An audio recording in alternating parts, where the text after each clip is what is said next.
Washoe County Library System welcomes you to our monthly series from the Nevada Historical Society presents High Noon with Neal Cobb. This afternoon's topic is set jetting to bucket list destinations, including Nevada, presented by film historian Robin Holabird. My name is Jennifer, and I'm happy to be here with you today. And now I would like to introduce Sherry Hayes Zorn with the Nevada Historical Society. Again, welcome and thank you for joining us today.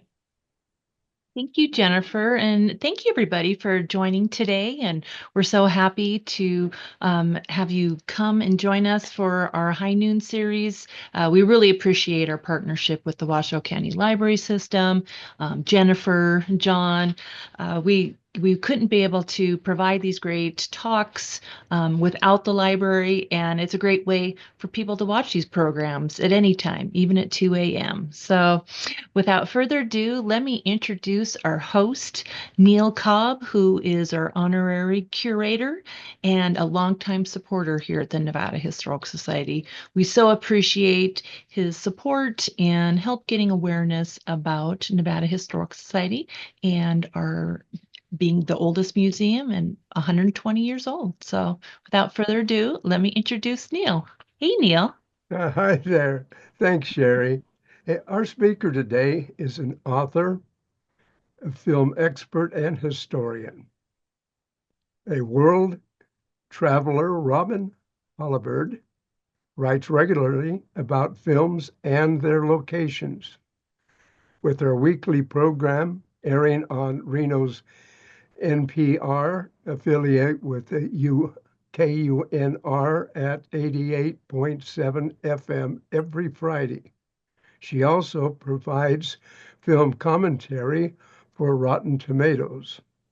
Holabird's first book, Elvis, Marilyn, and the Space Aliens, this was a University of Nevada Press production, explores how movies and television programs affect Nevada's public image.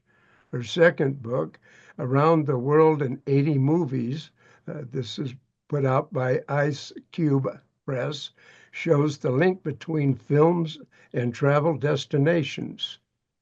At this time, High Noon welcomes Robin Holabird.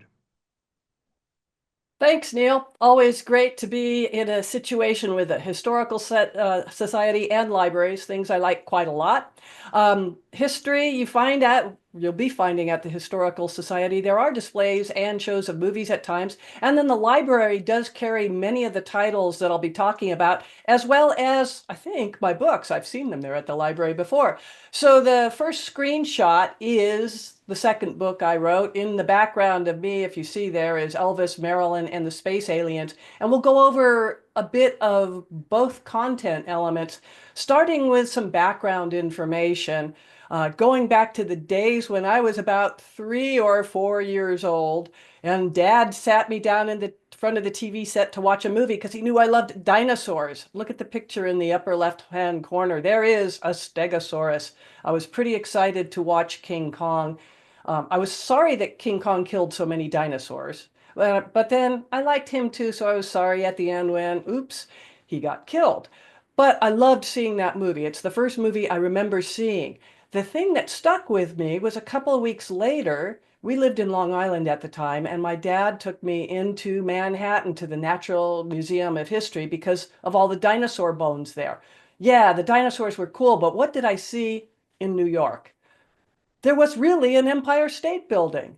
This just boggled my little kid mind that what I had seen on screen actually existed in person. No, not King Kong, not the dinosaurs and all that, but the Empire State Building. And so I've gone to New York several times since then. And one of the things I do when in New York, of course, I have not quite climbed the outside of the Empire State Building, but gone up it. And while there one time, I went after a souvenir, and I'll talk about that throughout this and in the book.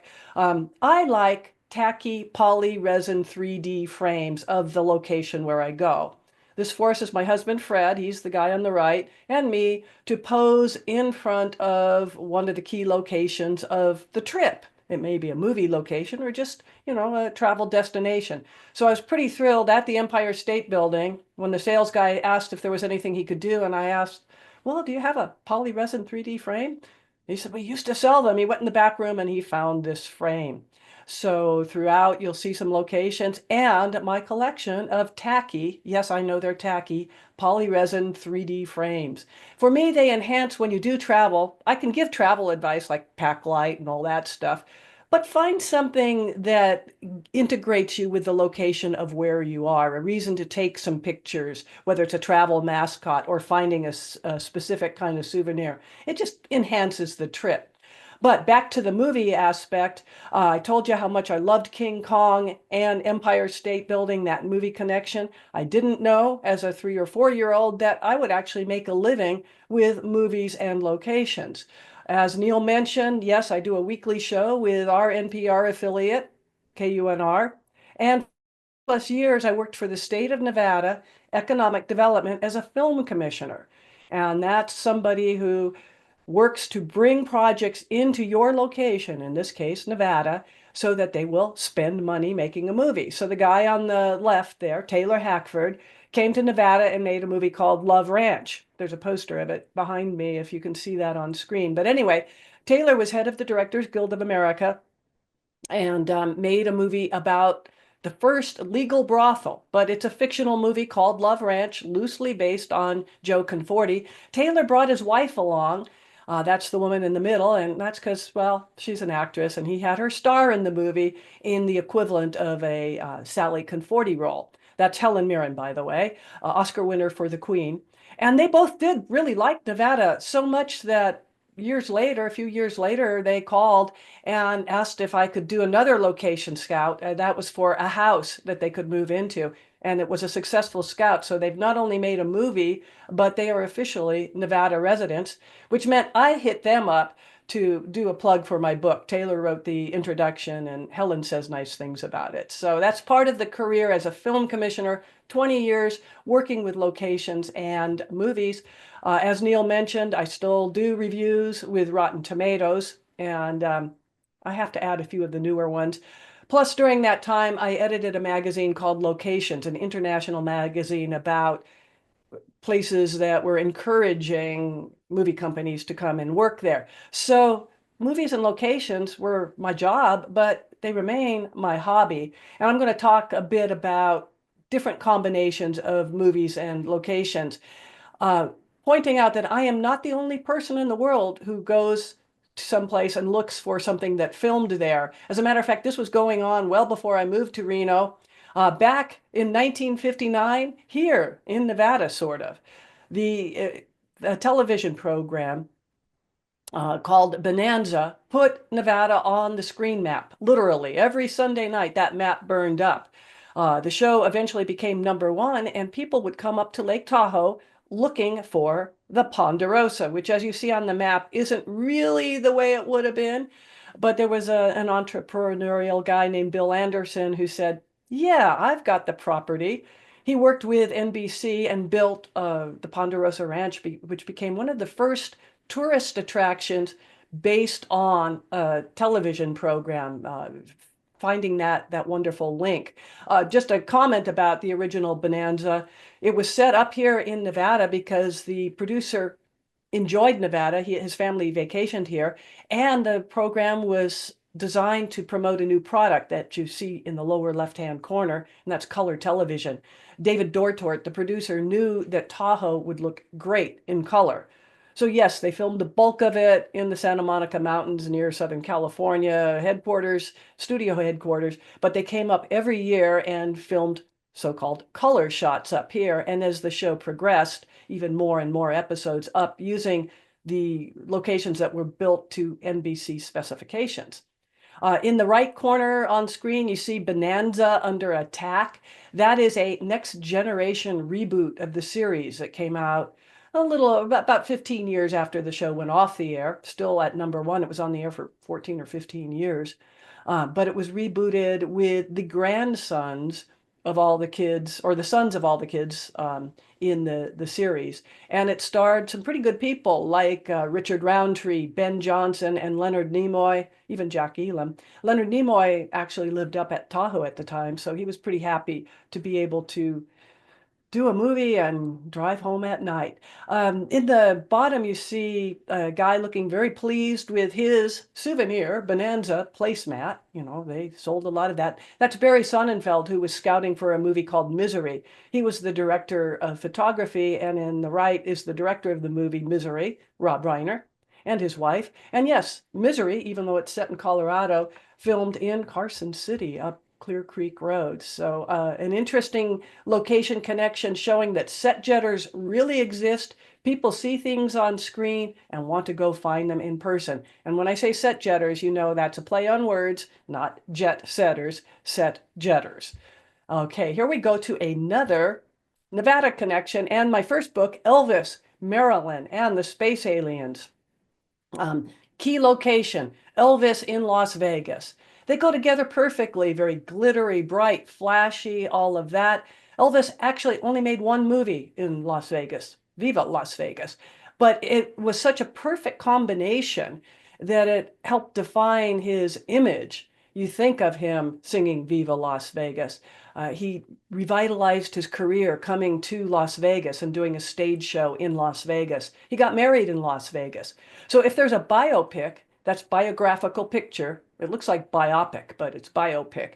If there's a story about Elvis, it will have, at least at some point, a Las Vegas setting. Now, the big Elvis movie from a few years ago never did film in Las Vegas, but action takes place there. It filmed on stages in, of all places, Australia. Well, that's where the director was from. Notice also I did find a tacky polyresin 3D frame of Las Vegas. They're not hard to find, actually. Las Vegas is well suited to that. Other film connections, though, that come from Elvis is the Elvis impersonator. So when I go to Vegas, I don't think a trip is quite complete unless I bump into an Elvis, or as known plurally, Elvi. That term came during the making of Honeymoon in Vegas, which you see in the corner there with Nick Cage as a sort of Elvis impersonator. If you've seen the movie, at the end, he parachutes down from a plane that is the Flying Elvises. This was a creation by the filmmakers, but they were so popular from the movie, they actually turned into a real group, the Flying Elvises. You could hire them for special events. I don't know if how that works, but in any case, while looking for many, many Elvis impersonators, the casting director, who was Sally Lear from Reno, or one of the casting people, everybody's saying, well, we're interviewing Elvi all day long. So that is a connection, Elvis, Marilyn, and the Space Aliens. What does it say about Nevada? A continuing theme is that Nevada was never quite like other places. We were always somewhat off the mainstream. Elvis was a different kind of entertainer when he first came to Nevada, yet he loved it and loved Las Vegas. So the next name in the title of my book, Marilyn Monroe. Again, like Elvis, only one picture made in Nevada, but it is indelibly linked with both her and the Reno area. That's the Misfits, and it plays off of one of the things that made Nevada unique and off the mainstream, which was we were a place for quickie divorces. It was hard to get a divorce throughout the rest of the country, but you could come to Nevada, stay for 6 weeks, and have a legal divorce. And so that was the plot springboard of the Misfits that came to the Reno area, filmed in an entire summer over many months in some very hot weather. Another aspect of the Misfits, it refers to the cowboys of the title, who are no longer really cowboys. Their way of life is gone. That's made them somewhat of a misfit off the mainstream. And so what do they go wrangle? Horses. And oh, look at that. I found a tacky frame of Reno. And I'm very proud of that one because I bought it for $3 in a pawn shop. It made me feel good to do that. But back to the locations. You can find some areas from the Misfits even today. If you go to Dayton, the Odeon Hall still stands. It looks kind of like the area. If you drive up Highway 50A and look towards the east, you'll see a flat that is now known as Misfits Flat. It probably has a no trespassing sign. So you may not want to drive out on it, and you definitely don't want to drive out on it if it's been raining, because you might find yourself sinking. That's what happened to Gary Oldman out there in a movie called Sin. He gets caught in quicksand out there. We don't really have quicksand, but movie magic. The other thing that you can find are the horses, the wild horses. We'll use that terminology, the wild horses, which were actually mostly movie horses for the film. But if you come to Reno, say you are a set jetter, you don't live in Reno, you're visiting, you want to find some of the things from the Misfits, besides going to Dayton, you can come to my house, my neighborhood. Yes, we do have horses. Horses who live on their own. We don't feed them. They do eat our grass. They mow our lawn. And they come here. We're kind of a little playground for them. Here's a... There you go, Mama. Okay. Watch out, watch out, watch out. Get back with Mama. Get back with Mama. There you go. It's okay, sweetheart. We're going to back that down. So that's a little bit of the horses that you can still find in South Reno. My house is off of Toll Road, but if you go through Washoe Valley, you're most likely going to see some horses. And for people who come to the area and have never seen horses roaming free like that, it's a set jetting pilgrimage that is quite startling to them. The next phase of my Elvis, Maryland, and the space aliens. Yeah, Nevada is known for space aliens. I think that takes us off the beaten path, off the mainstream, something unusual for our state. Yeah, we share it with New Mexico. They have Roswell, and apparently, according to lore, all the aliens from Roswell were sent to Area 51 and studied there. That in turn gets some screen acknowledgement. Notice I do have a tacky frame of not Area 51, because of course that was top secret and didn't exist for many years. Now the government admits there was an Area 51, but the Area 51 Alien Center in Armagosa, Nevada has picture frames, yay, and aliens that you can pose with. But cinematically for us, the big link was Independence Day back in the 90s. Now, it didn't film here, but it is set in Area 51. However, when the screenwriters were doing that, they're going, Area 51's top secret. People don't know about it. What do we have to do to explain what it is? And they did some research, and they found out that, well, actually, everybody knew what it was. It was top secret, but we all knew about Area 51. So they didn't have to explain it. They just they throw a scene of Bill Pullman walking studiously, he's the president, in, and they put Area 51, Nevada. Well, it was actually it was Wendover, Utah, right by Nevada at the airfield there. As far as the rest of the world was concerned, it was Area 51. So a few years later, when Nevada, instead of trying to pretend that there was no Area 51, accepted it, embraced it as a tourism idea, Nevada legislature created the ET Highway. And right kind of in the middle of that, in Rachel, Nevada, the cast from Independence Day came to Rachel and dedicated the ET Highway. So those letters ID4 refer to the tagline for Independence Day, which was released on July 4th, ID4. And so you can still see that plaque in Rachel, Nevada, if you drive down the ET Highway. If you drive down the highway and go off kind of to the side, unmarked road, of course, but everybody knows where that is too, you'll eventually get to some signs, and this is what's considered the martini shot, the classic shot. If you're doing an Area 51 tour that's based out of Las Vegas, and they do have them, they take you to this sign just so you can photograph a sign saying photography is prohibited. But that's Area 51 in Nevada.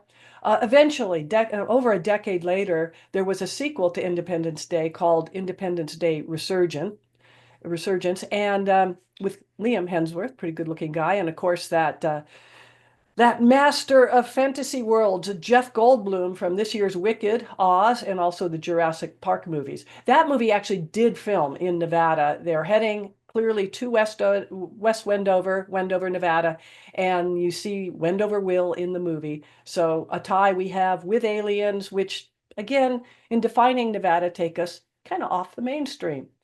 So some other key location ties as far as I'm concerned, and this will be a mix of Nevada and other places. For Nevada, the GOAT, you know what a GOAT is, greatest of all time. Best movie made in Northern Nevada or Nevada. People always ask me that. And there are some fairly brilliant movies made in the state. We also have a lot of dogs.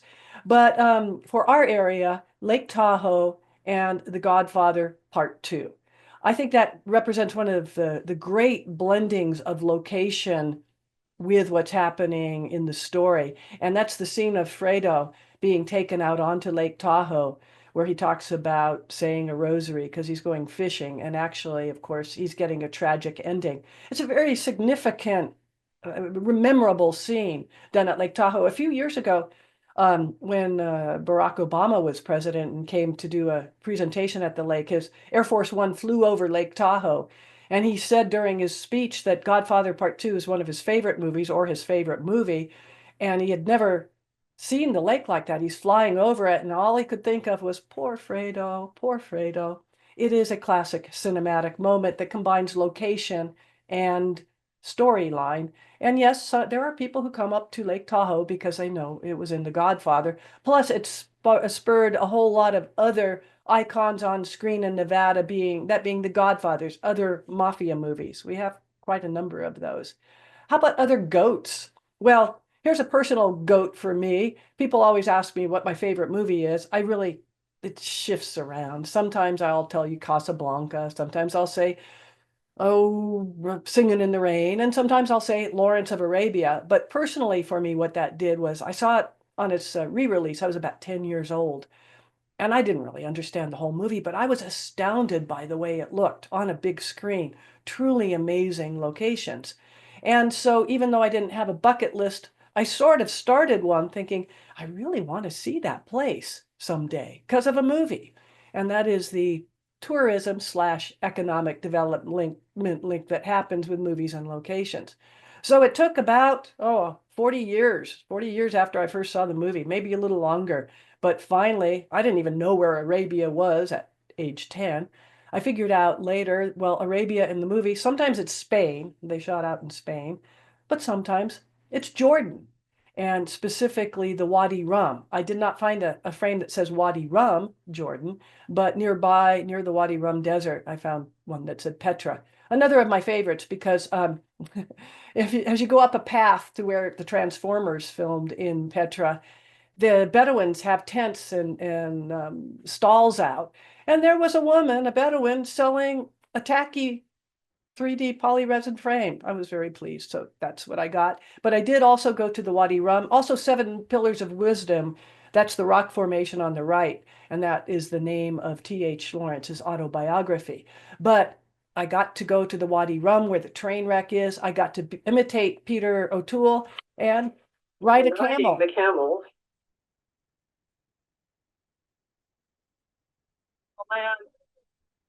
Lawrence of Arabia. Yeah, Peter O'Toole mentioned that camels were rather noisy and they like to spit a lot and they weren't very cooperative during filming, but I enjoyed riding one. How about some other goat that's greatest of all times?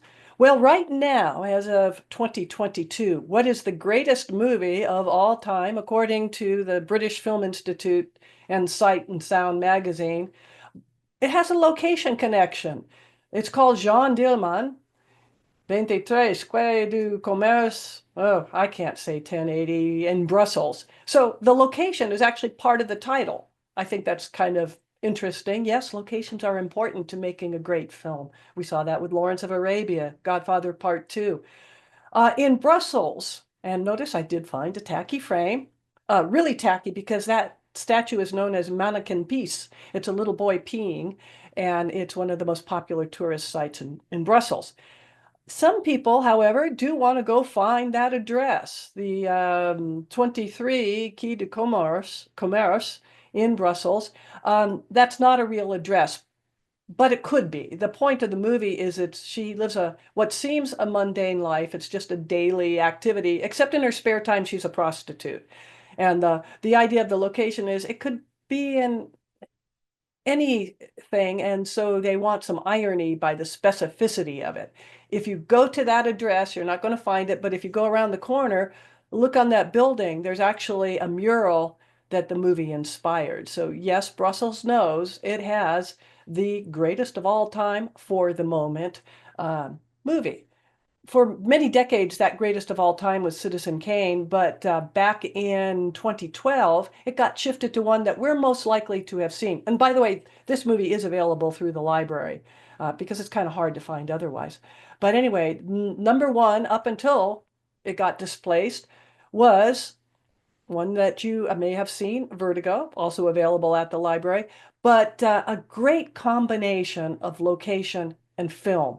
It's a story about a man who is afraid of heights. So what better place for him to live than San Francisco, which is full of heights, hills, buildings, all that kind of stuff. Vertigo has had a fanatic following for many years, and there is a Vertigo movie tour. You can go to places like the Palace Legion of Fine Arts, which is where Kim Novak stares at a portrait of her ancestor, supposedly. You can go to Mission Dolores. You can go to the Presidio area right below the Golden Gate Bridge. You can't go to Ernie's, the restaurant, anymore. That's gone. But you can also go to Mason Street and see this apartment building that's in the poster. And that's the apartment building, 1000 Mason Street, where Kim Novak's character lived. So people go still set jet to what is now the number 2 movie of all time. And yes, San Francisco provides options for tacky polyresin 3D frames. Yay, I found that one too.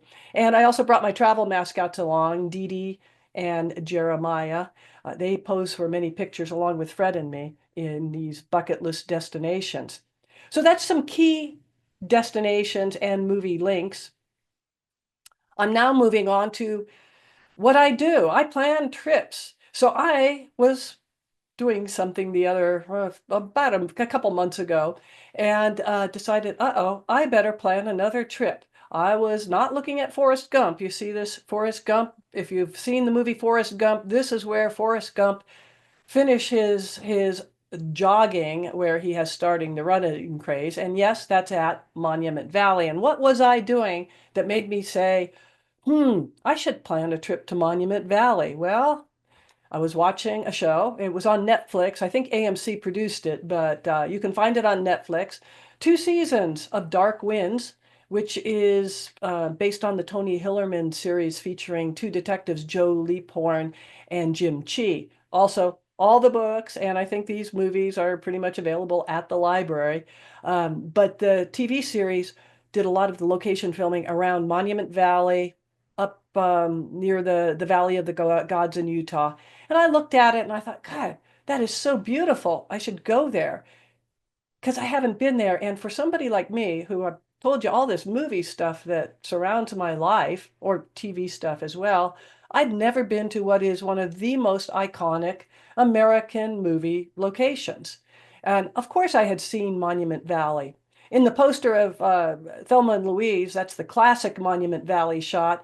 They do pass through there, but a lot of it films around the Canyonlands of Utah, which is, hey, this is one of my favorite movies using locations, except as a film commissioner, I could be a little bit annoyed because it's not accurate. They drive from Arkansas to Arizona, and if, spoiler alert, close your ears if you don't want to know the end, they drive off the cliff at the Grand Canyon.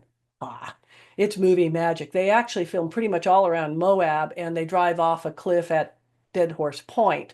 But they also drive through Monument Valley. I love that movie, and driving through this valley area sounds like something I should do. A couple of other movies that I really had seen that used the location fabulously.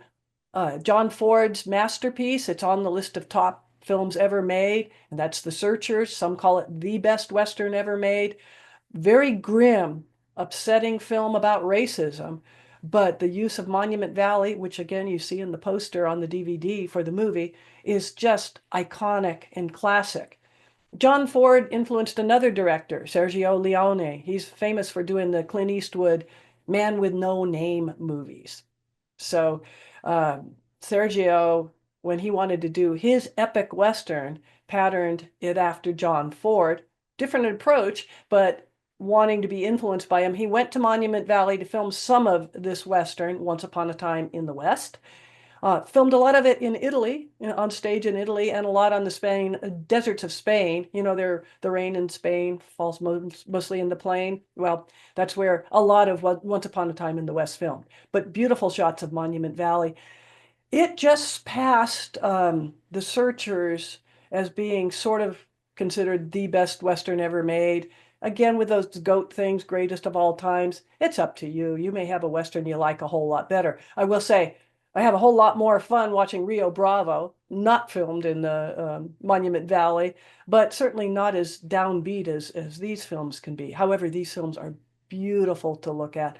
A fabulous mix of location and story on screen. At this point, I am happy to open up to some questions, Sherry. If there's any going on, I have other things I can show and talk about, but for right this minute, are there questions about what I've said, or people out there planning a trip? I can give you some ideas of movies to watch. So you had mentioned, tourism or visiting places. Do communities promote the events, or, is it the state tourism? I'm just kind of curious how people start to get to learn about these locations and, Sure. try to plan their vacations. Most of the time, there are private companies and private tour guides who do this. For instance, when I go to Monument Valley, I have signed up to go out with a Navajo guide into the Navajo National Park, which is where The Searchers filmed, and John Ford actually filmed 7 movies right in that area. So I've hired a private guide who I found on my own. Um, and I will probably sneak out on my own because Forrest Gump Point is right on a main highway. That's not going to be hard to find. And I'll go up to Valley of the Gods, which also films for that. So I did some research by playing around online, or using a book like what I have. My book does include some of the movies that filmed there. And again, the library has it, or Amazon has it too. But I go online and check around. Here in Reno, with the Historic Preservation Society, every summer I do a film walk, uh, Footsteps in Reno, movie Footsteps in Reno. So I have an organized tour that starts at the Auto Museum, and we spend about a mile walking around Reno, and I talk about some of the different movies that filmed in those locations. So many places have them, but not many places can afford to run a movie tour every day. They don't have enough. There wouldn't be enough people visiting Reno for me to do this tour every day. And incidentally, I don't get paid for it. It's a volunteer because Harps is a good organization. But you can go to cities like Boston. They run a bus tour that will take you throughout many locations in Boston, The Departed, Scorsese's film, and Good Will Hunting and things like that. New York has movie and television tours. They have a Sopranos tour. I think that's still going. I don't know if the Sex and the City tour is still going, but just check, organized tours, go on TripAdvisor, other things like that. If you're going to a community, Sherry, I know you're going to Montana, which again is not a big tourism hotspot. I'm sorry to break that to you, uh, but you can find the list of movies, and we were just doing that ahead of time. You remembered Always a long time ago with Steven Spielberg. And currently the TV show 1923 shooting in that area. So you can find lists of projects that shoot and maybe go there on your own.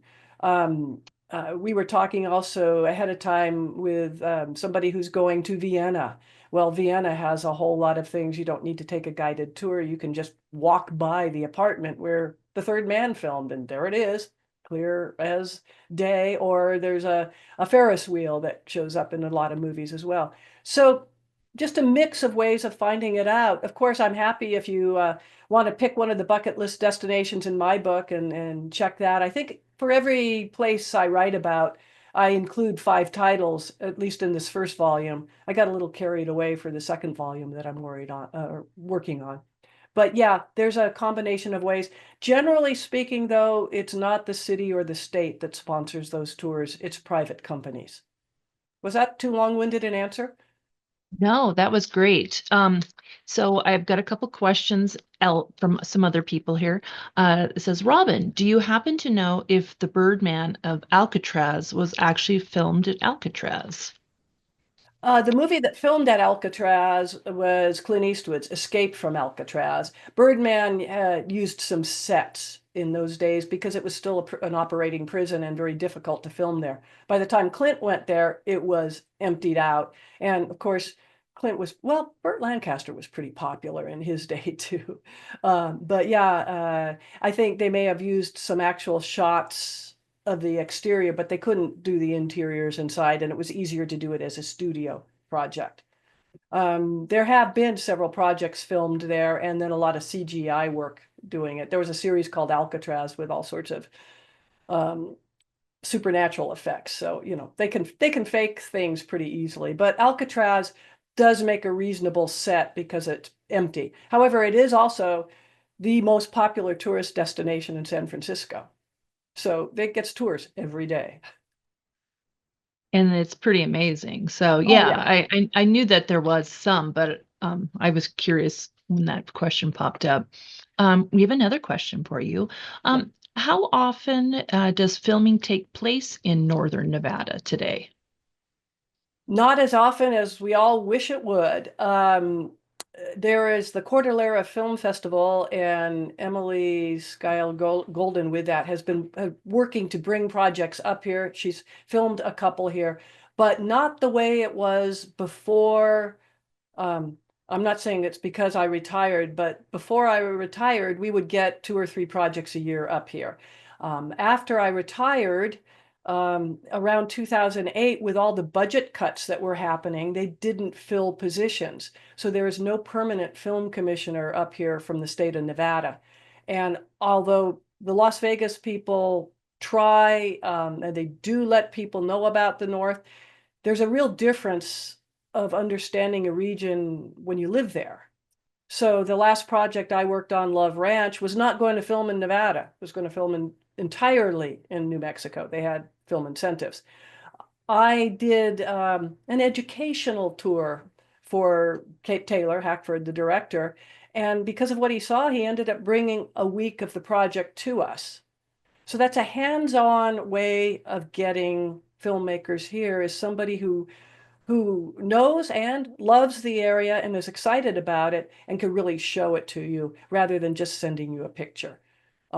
So yes, it would help if this region had a permanent representative. Emily gives it a very good shot. She's got a lot going on in her life and she's very good at what she does, but we're not seeing the kind of projects we used to. Oh, that's too bad. I know that sometimes you hear about smaller budgeted independent films or little things, or some commercials, but I wasn't sure about that either. Yeah, here are real quick, just some of the changes. And I think Emily has a contract going possibly with Hallmark to do a few projects here. And those get good play on television. But also the dynamics of filming have changed. It used to be a movie came in like Steven Spielberg, that one we were talking about, was huge impact on the area because the crew was 200 people.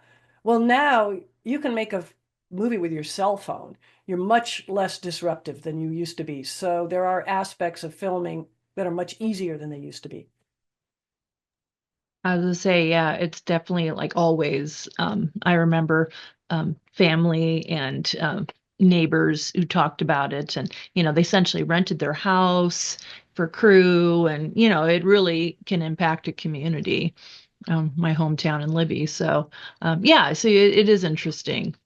Um, so there is another question or a kind of follow-up. It would seem that with the advent of CGI, there is less filming on location. Is that correct? Or enhancements? Or what do you think, Robin? It can work both ways. They haven't given up on location filming, but yes, it's easier to fake a location. But on the other hand, with CGI, it's also easier to fix the location.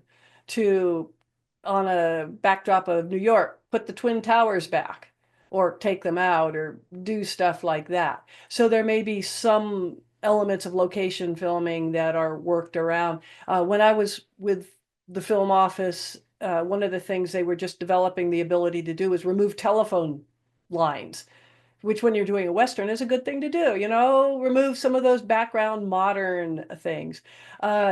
There are directors who like it both ways. I don't think that directors want to give up on locations, and I don't think that directors want to give up on real actors. I mean, we can AI John Wayne or Charles Bronson all we want, or Henry Fonda, and it's not going to be what they were. So yes, CGI can replace, it can help you with certain types of movies, but there is something about the real thing and authenticity that I think the artist filmmakers are going to want to keep. And then you can make a movie like Wicked and get a Best Picture nomination, and good luck finding Oz. So, can you talk a little bit about, is there like a list that you working in as your role with the film, you know, um, I guess let me back it up. Was there like a list that had been started, or did you actively seek out locations trying to have a pool of ideas? So if anybody contacted you through the state for about film locations, did you have something like that, or Yes. We okay. had and I think we still have a production directory that, first of all, working with people who are available to hire within the region for different types of jobs, transportation jobs, grip, electrical jobs, catering, different types of services. And movies are teamwork. They're a big deal. As you said, people renting houses, and they're going to be wanting to get different kinds of supplies. So the production directory would list those kinds of resources along with pictures of locations, and we maintained a location library, which the film office still has. So part of my job, and I got to say, I loved my job. It was a lot of fun. I would drive around Nevada and take pictures. I'd go to the different counties. I'd usually meet with somebody in the county, and they would give me a tour of the area. I had broken down the types of locations people asked us about: desert, highway, mansions, this, that. And so we would keep a file organized by location type. Not all locations were going to be workable. Sometimes they were just too isolated. How were you going to get people there? We had to ask questions like that. Also, who is the contact? How much will it cost? Because you can't go and look at the Southern California movie zone rates and say, oh, wow, 50,000 a day, that's what I'm going to charge. Well, probably not in Churchill County, Nevada. So just, realistic what's going on. But yes, there is a file of that kind of location. And the Nevada Film Office has a web page you can go on and look at stuff. Also, if you have a location, you can file it with them. So if you think that you have a Western town right in your backyard that you built, let them know. The V&T Railroad in Virginia City, Tom Gray there and I have been in touch throughout the years, and so he got back on with them. But his train was actually used in last year's release, Killers of the Flower Moon. They took the V&T all the way over to Oklahoma. Hey, he was happy. So it gets a film credit for that. So yes, there are resources and ways of the filmmakers finding out what we have, and there's ways of you letting filmmakers know what you have. Oh, that's awesome. Because yeah, we have a question from John. Are there any locations in Northern Nevada that you would think would be excellent for filming, but haven't been done or used before? That's quite a good question. Actually, there's some ones my goal was to get them used. And this wasn't Northern Nevada. It's actually the Weber Falls, which is accessed through us. And it was this wonderful waterfalling gorge, which I saw on one of my running adventures. I trail backcountry runner. And I just thought, wow, this is really great. And it's fairly accessible. And we eventually got it used in a movie called Bushwhacked. And it was fine that it was in California because the film crew stayed over at the Grand Sierra and we got a lot of money out of it. But that was one where I looked at it and saw, oh, this should be in a movie. So right now, I haven't been looking at the area that way. I did work with the film festival, and we did a fam tour of the Carson City prison, the empty one, the old max security one. So we took, I'm not sure, I think maybe 50 filmmakers, divided us into groups of 5 for a tour of the prison. Now, it has been used in movies. Here's a quick plug if you're in the OLLI, Osher Lifelong Learning Institute. Next month, I'm going to be screening that movie, one of the movies that filmed there, Innocent Man, at that prison, and I'll be talking about use of the prison. And that's on the Moana Street location of OLLI. It's an educational thing, so I get to screen movies and then talk about the locations. And I forget which date in March that is. It's a Wednesday. That's all I remember. By the time it turns into March, I'll look at my calendar and I'll be there. But anyway, the prison is completely unused now, so very accessible to filmmakers. And it would be great to see somebody come and use that location again. I don't know if any of you have ever toured the prison or been there as a resident. No. But it's got a great, grim, nasty prison look, well suited to on-screen presentations. That's true, absolutely, and the Preservation Society does a lot, but it's such a big facility that yeah, you're right. It Oh, could and definitely be you used. can go there easily enough. They do ghost tours. So Yeah, yeah.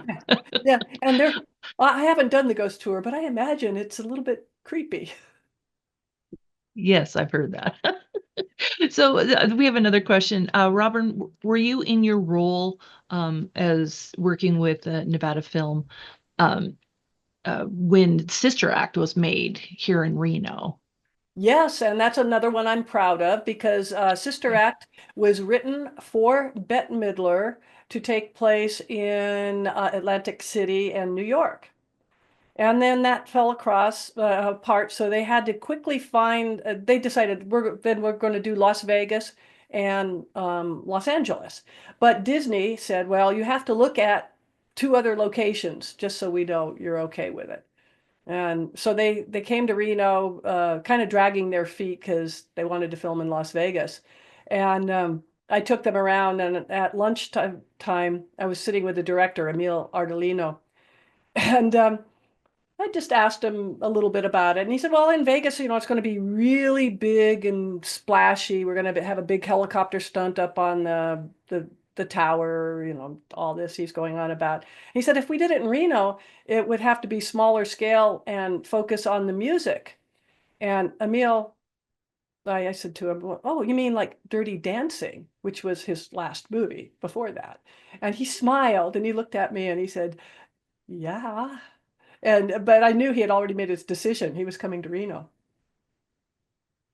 So that was fun. But yes, Sister Act provided a lot of different stories. We were scouting. We had to get the lights on in downtown Reno. There were a couple of casinos that didn't have lights on. So the location manager and me and somebody else are last minute, right before the shot's going to happen. We're up in a closed casino. It's been boarded off and all that, but that's where the screens are to get the lights on. So we're up there. We get the lights on. We're walking down the stairs, heading towards the door, and we hear, freeze! And there's these 3 cops pointing guns at us. Because somebody had noticed that the blockade on the door was gone, so they reported a robbery. Well, then the cop looks at the location manager, me, and he's like, "Oh, it's you." So I bet that was very startling. it was. And one of the things that we love about Sister Act is our downtown heliport. Because there was going to be a helicopter thing. They had to bring all the nuns back to Reno, as it turned out, by helicopter. And we didn't actually have a downtown heliport. So the area where between El Dorado and which other casino, right in the middle, we made that a heliport. And that ended up in the previews as they land with a helicopter, and all the nuns scurry out and then run right under the Reno Arch. So it was good publicity for us. Oh, and some funny stories in Fitzgerald's, which is where a lot of the filming occurred. Max Page was the general manager there, and he's walking in with a client, and you're supposed to notice that there's signs that say filming might be going on, but not everybody notices that. Anyway, he and the client are walking around, and in between takes, there were first of all the nuns in the story, and then they all had stand-ins dressed as nuns. And so Whoopi Goldberg had a craps game going. And the little nun, you actually see this in the movie, but she really was at a giant slot machine, practically jumping up to pull the thing down. Kathy Najimy was at the bar slamming down bourbons. The guy's walking with Max. Max told me this story and looks around and he says, "The Catholic Church sure has changed since I was a boy."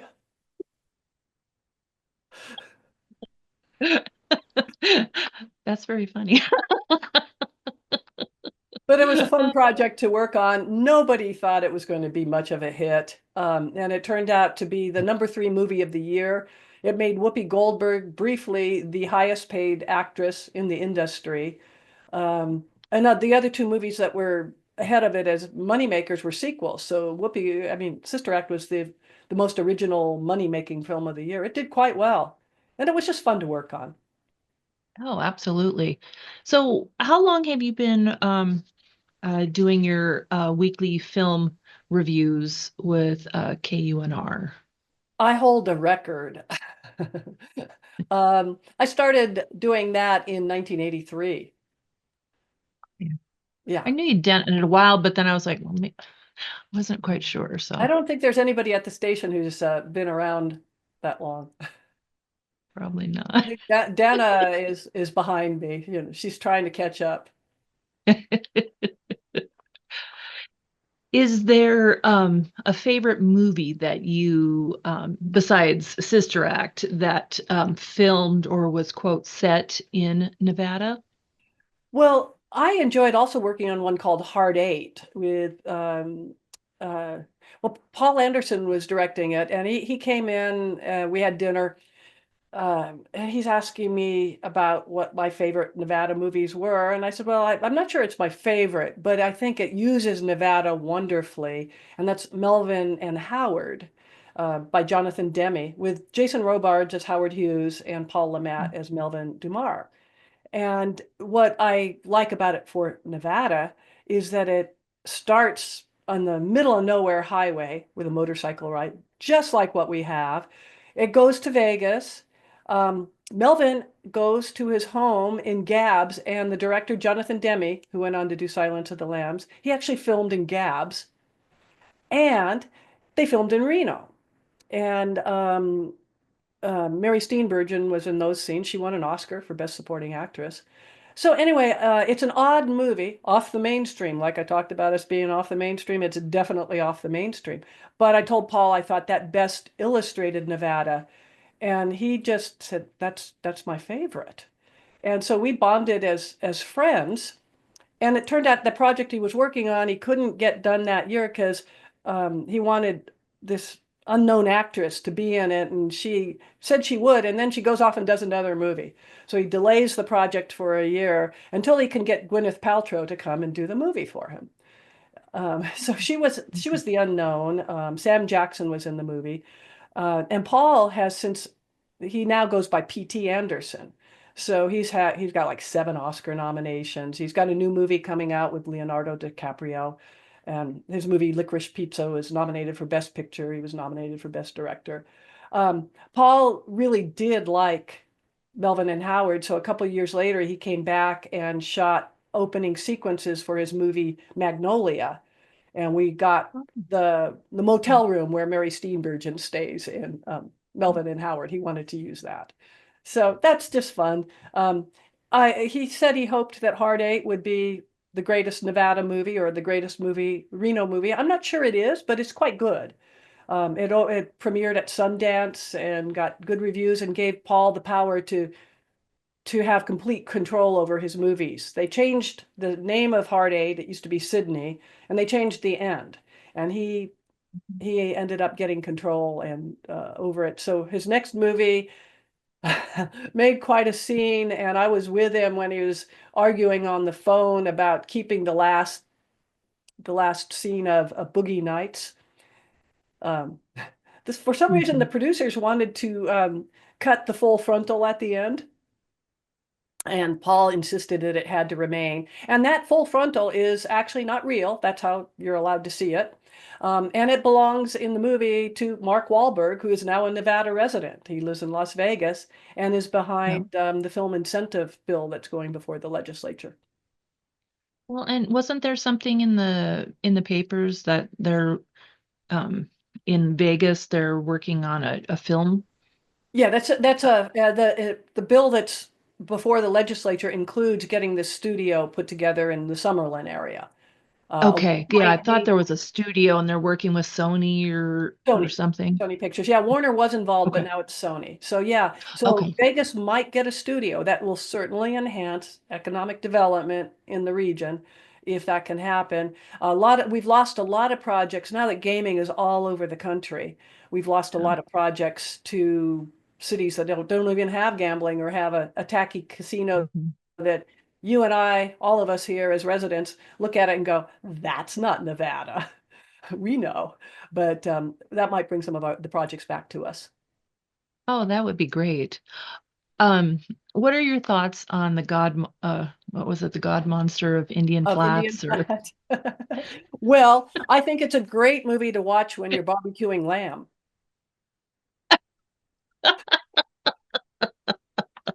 And you have a lot of beer, a lot of wine, or something really hard to drink. it's very funny. We've done in the past where we for like Halloween or things, where we've shown interesting movies that were set or, actually were filmed earlier on. And what I like about it actually is being able to see American Flats. Mhm. Um, and seeing some of the buildings for the time, and The of course old now. the prima donna showgirl things. Yeah, Hmm. it's a fun return to the past of Virginia City and the locations. It's fun for locations. The story is pretty amazing, and for those of you who wonder why Sherry laughed when I said the bit about Lamb, well, it's an anti-mining movie about a ewe who breathes in noxious mining gases and as a result gives birth to a deformed lamb who walks on 2 feet and goes around terrorizing residents of Virginia City. Um, yeah. So it's worth a laugh. It does use American Flat. Oddly enough, um, it's not the best sheep horror movie. There's one called Black Sheep. I think it's out of New Zealand. It might be Australia. That's Okay. even weirder, but it's much gorier. Those sheep are really bloody, whereas ours is pretty passive. You can show this one to a family, and the kids will go, Yeah. "What?" Everybody who watches it goes, "What?" But yeah, it's funny. It's It, it will, and what's funny is that one of our volunteers used to live up in Virginia City, and during that time when they were filming, and so she was like, "Oh gosh," she was listing people that were in the group shots, and even her son was one of the stand-ins, and you could see him on the street, and her son never said anything, but she saw him in the movie, so I just thought that was kind of funny, but. Yeah, it is. So if people know that they're coming to see a trashy movie that you're supposed to love to hate, have fun with it, it's good for Yeah. that. But it does, as you said, show some good locations. American Mhm. Flat we also used in a movie called Far From Home with Drew Barrymore, and Oh, I think that's the okay. last we were able to use it. But it was a really unusual location. And was there were a couple accidents out there. I think there used to be some graffiti that said Drew Barrymore almost died here. Oh, I think her foot slipped through some wood in one of the flooring panels. Um, but it Far From Home, there's several movies that go by that name. You want to find the one with Drew Barrymore. And it does have good use of locations around here. It also used the Black Rock Desert, which is unusual. Can you imagine putting up an entire filming crew in Gerlach? They brought their own RVs up and made their own little mobile home park. And they used the high school as a shop for building sets. oh, that's pretty cool. I would say there was a film out in Fallon. Did they use the drive-in Well, there's a before it kind of couple, got but torn down? you're probably thinking of The Wizard with Fred Savage. That's it. Yeah. Yeah. If you saw it as a little kid, it's one of your favorite movies. Yeah, I've heard that. Yeah. Yeah. And we've had people who have come to Nevada because they saw that movie and they liked it.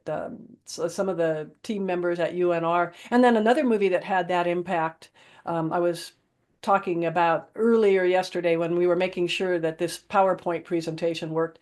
It's called The Doctor with William Hurt. And he was a doctor who has cancer. He meets with a cancer patient and they dance in a beautiful sunset setting. So that's what my office got the call about. They thought that Tahoe would work great for a sunset dance. And I'm driving around all of Lake Tahoe with the location manager, and she's telling me the story, and I'm saying, Tahoe is so warm and pleasant, and what you're talking about is more stark. And so on her way home, I handed her a file folder full of pictures of Pyramid Lake. The next Yeah. morning, I get a phone call. We're coming back. And I took them out to this section that they ended up using in the movie.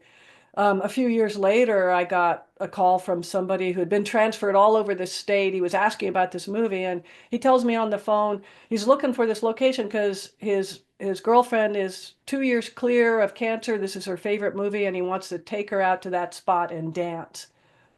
And I said, Oh, well, I actually have the GPS location spots because I'm the one who found it. And then around Christmas time, my wine group, I was sitting with a couple of doctors or a doctor and nurse. And I asked, why he moved here. And he said, well, he had gotten some offers and one was from Reno and he'd seen it in the doctor. And he thought, well, this would be a good place to move. So he came to Reno because of that movie. film impacts people in so many different ways, you know? Yeah. Yeah. So it's very fun Absolutely. for me to hear those stories after the fact, I know I did something with them and movies do it. And they do it for me too, obviously. I mean, we're all people and most of us watch movies and go places. Absolutely. Absolutely. Or I love so many, that are set in Nevada or Reno, and then that becomes a thing. It's like, oh, really, it wasn't filmed here, but You're thinking of Reno 911. oh, yes.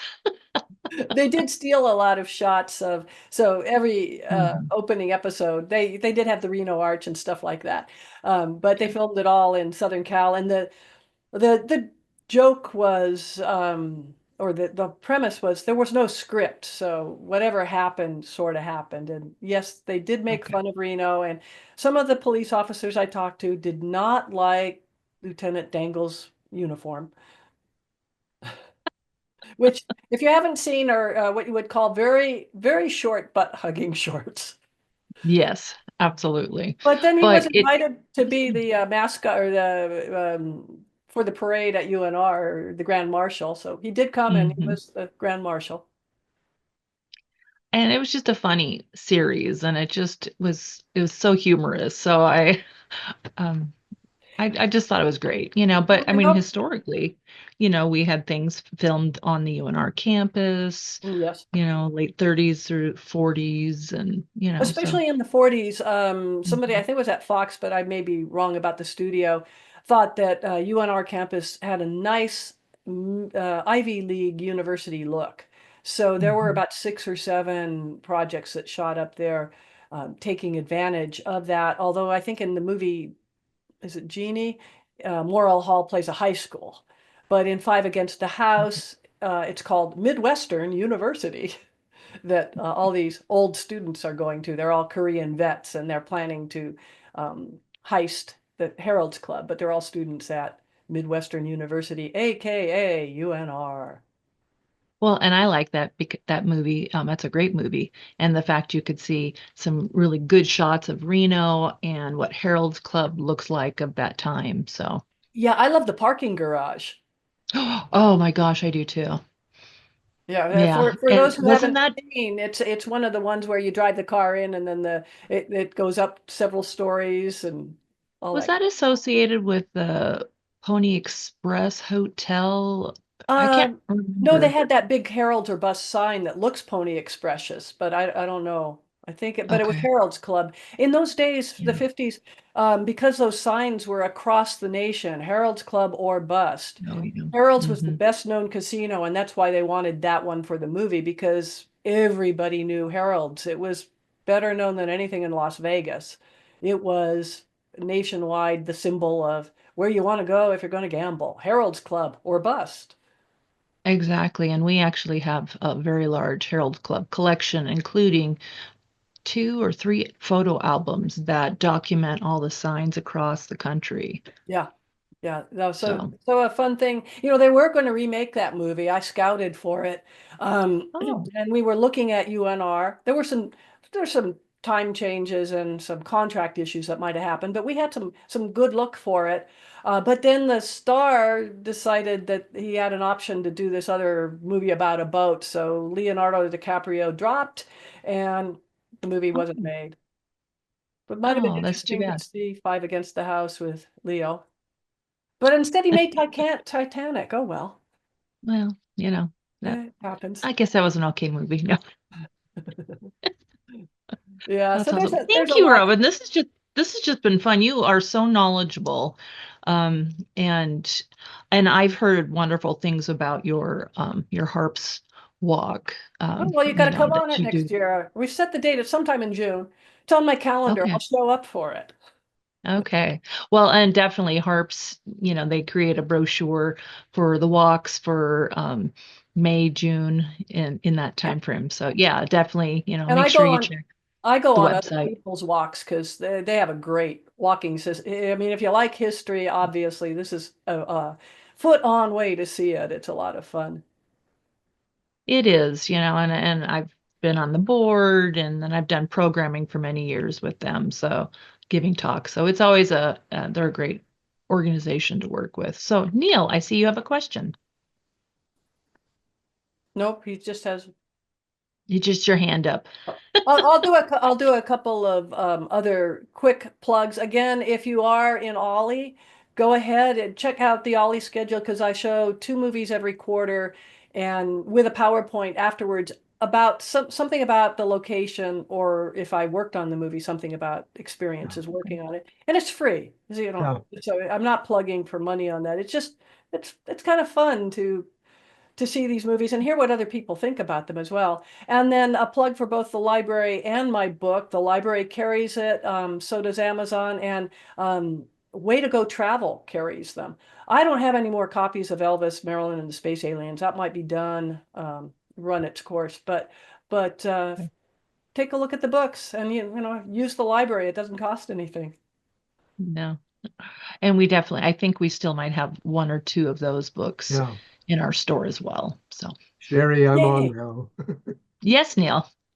I've just wanted a little side note on there with the Misfits, the filming of it, where we had a major fire, the Dog Valley fire, and it shut down Reno. We lost all of our power and everything for the better part of a week. And the only light that was on was the where Marilyn Monroe was up there at the top of the Mapes, and they had brought in from Stead with all the guys in the training for the high altitude training. And they ran a generator on the ground floor and the wires all the way up to her uh, penthouse. And she was the only light in town. So there's other fun stories with the Misfits, and I'll bet you got one. Mine, I wasn't here when the Misfits was filming, but it is in my book, and it comes from a friend of mine who is a movie fanatic, and he was a little kid, and he was downtown, one of the movie theaters downtown. He was coming out, and they were doing some filming, and he didn't really, he was really impressed. Wow, a movie being made here. So he wanted to know what it was. He was maybe 12 or a little bit less. So he looks around, and the biggest man he sees, he goes up and he says, so what's this movie on? You know, what's it about? What's it on? And the man says, it's on film, son. It's on film. And the man, he realizes, was John Huston, the director. See, there's good side stories on all of this. And Mhm. Robin, I just want to thank you. You were absolutely excellent. This is one of our best. So I'm going to sign off, get out of the way, but I just wanted to thank you in person. Well, thanks, Neal, for putting this together. It's been great programming all along. Oh, we've had fun. Yeah, definitely. But Robin, this has just been a great program, and I hope everybody that's been watching today, it was just Robin is just a fountain of knowledge dealing with films and with your books, and I'm so glad that I had forgotten that you had also were doing the talks with Ollie as well. So make sure you check that out. But I just want to say thank you so much again, and we'll thank everybody for attending. And as always, we always appreciate the Washoe County Libraries for helping us. And we'll send it back to Jennifer. And thank you, John, for running today's program. And so, All right. And thank you all for joining us.